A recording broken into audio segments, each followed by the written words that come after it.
Ang lahat ay gagawin ng isang ina. Lahat ng makakaya niya para sa anak niya.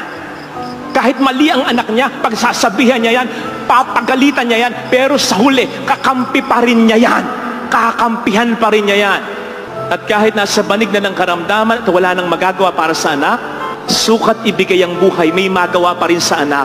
Marahil ay sasabihin sa Diyos, Lord, kunin mo na ako kasi ayaw ko ng pahirapan ng anak ko.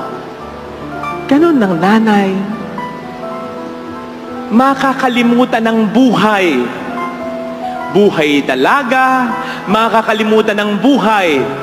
Buhay bilang lawyer, bilang engineer, bilang doktor, bilang nurse, bilang judge, bilang tindera. Makakalimutan niya ang lahat ng buhay. Pwede niyang kalimutan ang buhay niya bilang asawa kapag nilimot na siya o iniwan na siya, sumakabilang buhay man o sumakabilang bahay man ng kanyang asawa. Kaya niyang iwanan ang buhay na yan. Pero hindi niya kakayaning iwanan ay ang buhay niya bilang isang inay. She was once a woman, a daughter. She was a wife.